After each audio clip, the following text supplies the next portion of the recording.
असलामुअलैकुम दोस्तों, ਤੁਸੀਂ ਵੇਖ ਰਹੇ ਹੋ ਪਾਕ ਪੰਜਾਬ ਟੀਵੀ ਤੇ ਮੈਂ ਹਾਂ ਤੁਹਾਡਾ ਦੋਸਤ ਅਬਦੁਲ ਵਾਹਦ। ਦੋਸਤੋ ਮਾਸ਼ਾਅੱਲਾ, ਅੱਜ ਮੈਂ ਤੁਹਾਡੇ ਵਾਸਤੇ 300 ਕਨਾਲ ਆਬਾਦ ਤੇ ਗੈਰ ਆਬਾਦ ਮਿਕਸ ਇੰਤਹਾਈ ਸਸਤੀ ਜ਼ਰਾਈ ਜ਼ਮੀਨ ਦੀ ਵੀਡੀਓ ਲੈ ਕੇ ਹਾਜ਼ਰ ਹੋਇਆ। ਇਨਸ਼ਾਅੱਲਾ ਉਮੀਦ ਹੈ ਕਿ ਤੁਹਾਨੂੰ ਇਹ ਬੜੀ ਪਸੰਦ ਆਵੇਗੀ।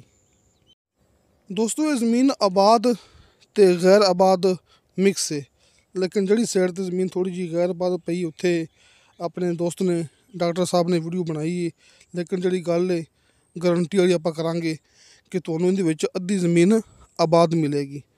दोस्तों, जिहड़ा तुहानूं ऊपर पत्थर नज़र आ रहा है ना, सिर्फ पत्थर ऊपर ही है कि डॉक्टर साहब के कहने के मुताबिक पत्थर सिर्फ ऊपर है कि ऊपर ज़मीन पथरीली है, लेकिन नीचे जिहड़ी ज़मीन है वो बिल्कुल साफ है कि तुहानूं सिर्फ 1 फुट तो बाद ज़मीन बिल्कुल साफ तो क्लीयर मिलेगी।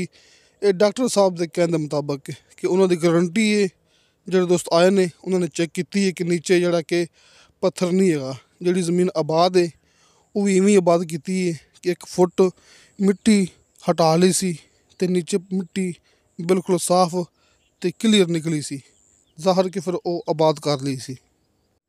इस तो इलावा दोस्तों, ਇਹ ਜ਼ਮੀਨ ਨੂੰ 2 ਸਰਕਾਰੀ ਰਸਤੇ ਟੱਚ ਹੁੰਦੇ ਪਏ ਜੀ ਕਿ ਦੋਵਾਂ ਸਾਈਡਾਂ ਤੋਂ ਉਹਦਾ ਫਰੰਟ 'ਤੇ ਕਿ 2 ਰਸਤੇ ਸਰਕਾਰੀ ਨੇ, ਦੋਵਾਂ ਸਾਈਡਾਂ 'ਤੇ ਰਸਤੇ ਸਰਕਾਰੀ ਦਾ ਆਪਣੀ ਇਹ ਜ਼ਮੀਨ ਨੂੰ 300 ਕਨਾਲ ਜ਼ਮੀਨ ਨੂੰ ਲੱਗਦਾ ਫਰੰਟ। ਤੁਸੀਂ ਭਰਾਵਾਂ ਨੇ ਸਿਰਫ ਮੇਰੀ ਗੱਲ ਵੱਲ ਗੌਰ ਕਰਨਾ ਹੈ, ਇਹ ਨਹੀਂ ਕਹਿਣਾ ਕਿ ਸਾਨੂੰ ਰਸਤੇ ਦਿਖਾਏ ਨਹੀਂ ਹੈਗੇ। ਲੇਕਿਨ ਜਿਹੜੀ ਆਪਾਂ ਗੱਲ ਕੀਤੀ ਜਾਂਦੇ ਆ ਉਹ ਬਿਲਕੁਲ ਕਲੀਅਰ ਗਰੰਟੀਸ਼ੁਦਾ ਹੈ। ਤੁਹਾਨੂੰ ਮੌਕੇ 'ਤੇ ਇਹਦੇ 2 ਰਸਤੇ ਮਿਲਣਗੇ ਸਰਕਾਰੀ, ਜਿਹੜੇ ਕਿ ਚਕਵਾਲ ਮੇਨ ਰੋਡ ਤੋਂ ਆ ਰਹੇ ਨੇ। ਤਹਿਸੀਲੋ ਜ਼ਿਲ੍ਹਾ ਚਕਵਾਲ, ਜ਼ਿਲ੍ਹਾ ਵੀ ਚਕਵਾਲ ਅਤੇ ਤਹਿਸੀਲ ਵੀ ਚਕਵਾਲ, ਅਤੇ ਆਪਾਂ ਖੜੇ ਹਾਂ 10 ਕਿਲੋਮੀਟਰ ਫਾਸਲੇ 'ਤੇ। ਚਕਵਾਲ ਮੇਨ ਰੋਡ ਤੋਂ 10 ਕਿਲੋਮੀਟਰ ਸਫ਼ਰ ਹੈਗਾ ਅਤੇ ਡਾਕਟਰ ਸਾਹਿਬ ਦੇ ਕਹਿਣ ਦੇ ਮੁਤਾਬਕ ਤਕਰੀਬਨ 800 ਜਾਂ ਫਿਰ 900 ਫੁੱਟ, ਆਪਾਂ ਗੱਲ ਕੀਤੀ ਜਾਂਦੇ ਫੁੱਟ ਦੀ कि 800-900 फुट रस्ता कच्चा है लिंक रोड तो लैके। दोस्तों, ये 300 कनाल के हिसाब नाल ये ज़मीन बनती पई है 38 एकड़, क्योंकि साढ़े इलाके गिनती होंदी है एकड़ की। इस वास्ते आप नाल एकड़ की गल लाजमी करते हुंदे आ कि 300 कनाल के हिसाब नाल ये 38 एकड़ ज़मीन बनती पई है। ज़मीन तुहानूं ये मुकम्मल मिलेगी, थोड़ी या अद्धी ਇਹਦੇ ਵਿੱਚੋਂ ਆਪਾਂ ਨੂੰ ਨਹੀਂ ਮਿਲਣੀ ਹੈਗੀ। ਸਿਰਫ ਆਪਾਂ ਇਹਦਾ ਇਹ ਹਿਸਾਬ ਲਗਾ ਸਕਦੇ ਹਾਂ ਕਿ ਆਪਸ ਦੇ ਵਿੱਚ 2-4 ਦੋਸਤ ਮਿਲ ਕੇ ਇਹ ਜ਼ਮੀਨ ਤੁਸੀਂ ਲੈ ਸਕਦੇ ਜੀ, ਕਿਸੇ ਦੋਸਤ ਨੇ ਥੋੜ੍ਹੀ ਜ਼ਮੀਨ ਲੈਣੀ ਹੋਵੇ। ਕਿਉਂਕਿ ਅਕਸਰ ਦੋਸਤ ਕਾਲ ਕਰਦੇ ਹੁੰਦੇ ਨੇ ਕਿ ਸਾਨੂੰ 10 ਕਨਾਲ ਜਾਂ 20 ਕਨਾਲ ਜਾਂ ਫਿਰ 50 ਕਨਾਲ ਸਾਨੂੰ ਇਹਦੇ ਵਿੱਚੋਂ ਦੇ ਦਿਓ। ਲਿਹਾਜ਼ਾ ਜਿਹੜੇ ਦੋਸਤ ਜ਼ਮੀਨ ਥੋੜ੍ਹੀ ਲੈਣਾ ਚਾਹੁੰਦੇ ਨੇ ਉਹ ਰਾਬਤਾ ਲਾਜ਼ਮੀ ਕਰਨ, ਤਾਂ ਕਿ ਉਹਨਾਂ ਦਾ ਨੰਬਰ ਸੇਵ ਕਰ ਲਈਏ, ਐਡਰੈਸ ਵਗੈਰਾ ਸੇਵ ਕਰ ਲਈਏ, ਤਾਂ ਕਿ ਜਿਵੇਂ ਕਿ 2-4 ਦੋਸਤ ਜਮ੍ਹਾਂ ਹੁੰਦੇ ਨੇ ਆਪਾਂ ਜ਼ਮੀਨ ਮੁਕੰਮਲ ਦਵਾ ਦਿਆਂਗੇ। ਦੋਸਤੋ, ਜ਼ਮੀਨ ਰਜਿਸਟਰੀ ਇੰਤਕਾਲਸ਼ੁਦਾ ਹੈ ਅਤੇ ਕੰਪਿਊਟਰਾਈਜ਼ ਰਿਕਾਰਡਸ਼ੁਦਾ ਹੈ ਅਤੇ ਨੀਚੇ 80 ਫੁੱਟ ਤੋਂ ਬਾਅਦ ਭਰਾਵਾਂ ਨੂੰ ਨੀਚੇ ਡਾਕਟਰ ਸਾਹਿਬ ਦੇ ਕਹਿਣ ਦੇ ਮੁਤਾਬਕ ਸ਼ਰਤੀਆ ਮਿੱਠਾ ਪਾਣੀ ਮਿਲੇਗਾ। ਦੋਸਤੋ, ਇਹ ਜ਼ਰਾਈ ਜ਼ਮੀਨ ਹੈ। ਇੱਕ ਜ਼ਰਾਈ ਜ਼ਮੀਨ ਦੀ ਪਹਿਚਾਣ ਹੁੰਦੀ ਹੈ ਕਿ ਹਰਾ ਭਰਾ ਘਾਸ, ਹਰੀਆਂ ਭਰੀਆਂ ਇਹ ਜੜੀਆਂ ਬੂਟੀਆਂ, ਕਿ ਸਿਰਫ ਆਪਾਂ ਮਿਹਨਤ ਕਰਨੀ ਅਤੇ ਜ਼ਮੀਨ ਕਾਬਲ ਕਾਸ਼ਤ ਹੈ। ਅਤੇ ਇਸ ਤੋਂ ਇਲਾਵਾ ਜਿਵੇਂ ਕਿ ਉਹਨੂੰ ਮਾਸ਼ਾਅੱਲਾ 2 ਲੱਗਦੇ ਨੇ ਰਸਤੇ ਸਰਕਾਰੀ, ਅਤੇ ਦੋਵਾਂ ਰਸਤੇ ਦੇ ਮਾਸ਼ਾਅੱਲਾ ਬਹੁਤ ਵੱਡਾ ਫਰੰਟ ਵੀ ਮੌਜੂਦ ਹੈਗਾ। ਤੁਸੀਂ ਇੱਥੇ ਕੋਈ ਫਾਰਮਿੰਗ ਵਗੈਰਾ, ਭੇੜ ਬੱਕਰੀਆਂ ਦਾ farm, dairy farm, poultry farm ਤੁਸੀਂ ਇੱਥੇ ਚਲਾ ਸਕਦੇ ਜੀ। ਇਸ ਤੋਂ ਇਲਾਵਾ ਬਾਗਾਤ ਵਾਸਤੇ ਵੀ ਇਹ ਬੜੀ ਬਿਹਤਰੀਨ ਜ਼ਮੀਨ ਹੈ।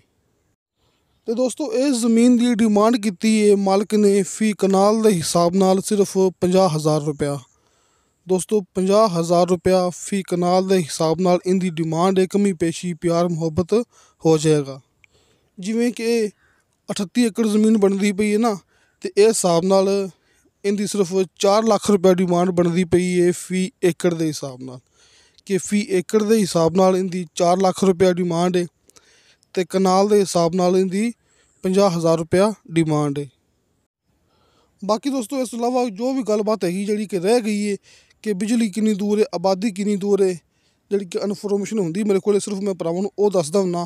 ਤੁਸੀਂ ਇਹਦੇ ਵਾਸਤੇ ਕਮੈਂਟ ਕਰ ਸਕਦੇ ਜੀ, ਤੁਹਾਨੂੰ ਕਮੈਂਟ ਦੇ ਵਿੱਚ ਵੀ ਜਵਾਬ ਮਿਲ ਜਾਏਗਾ। ਜਾਂ ਫਿਰ ਸਾਹਮਣੇ ਦੋਸਤਾਂ ਨੇ ਹਾਜੀ ਸਾਹਿਬ ਦਾ ਕਾਲ ਐਂਡ ਵਟਸਐਪ ਨੰਬਰ ਵੇਖ ਲਿਆ ਹੋਣਾ, ਜਿਹੜੇ ਕਿ ਮੌਕੇ 'ਤੇ ਮੌਜੂਦ ਨੇ, ਜਿਨ੍ਹਾਂ ਨੇ ਤੁਹਾਨੂੰ ਇਹ ਜ਼ਮੀਨ ਦਾ ਵਿਜ਼ਿਟ ਕਰਵਾਉਣਾ ਹੈ, ਜਿਨ੍ਹਾਂ ਨੇ ਇਹ ਜ਼ਮੀਨ ਮੌਕੇ 'ਤੇ ਜਾ ਕੇ ਦੇਖੀ ਹੋਈ ਹੈ।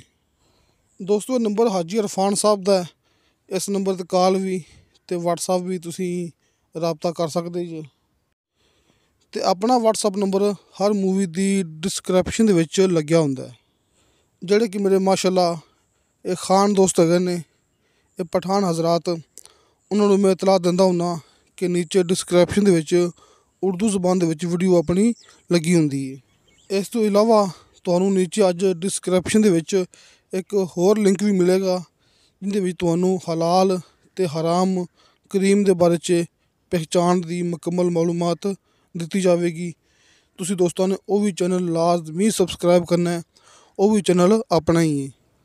ਮਤਲਬ ਕਿ ਜੋ ਕਰੀਮ ਆਪਾਂ ਇਸਤੇਮਾਲ ਕਰ ਰਹੇ ਹਾਂ ਆਪਣੇ ਜਿਸਮ ਵਾਸਤੇ, ਆਪਣੇ ਚਿਹਰੇ ਵਾਸਤੇ, ਕਿ ਉਹ ਹਲਾਲ ਹੈ ਕਿ ਹਰਾਮ ਹੈ, ਤੁਹਾਨੂੰ ਇਹਦੀ ਮੁਕੰਮਲ ਮਾਲੂਮਾਤ ਦਿੱਤੀ ਜਾਵੇਗੀ। ਤੁਹਾਨੂੰ ਨੀਚੇ ਡਿਸਕ੍ਰਿਪਸ਼ਨ ਦੇ ਵਿੱਚ ਚੈਨਲ ਦਾ ਲਿੰਕ ਮਿਲ ਜਾਏਗਾ। ਅਤੇ ਦੋਸਤੋ ਇਨਸ਼ਾ ਅੱਲਾਹ ਤਾਲਾ ਬਸ਼ਰਤੇ ਜ਼ਿੰਦਗੀ ਬਾ ਫਜ਼ਲ ਖੁਦਾ ਮਿਲਾਂਗੇ ਅਗਲੀ ਵੀਡੀਓ 'ਤੇ। ਅੱਲਾ ਹਾਫਿਜ਼।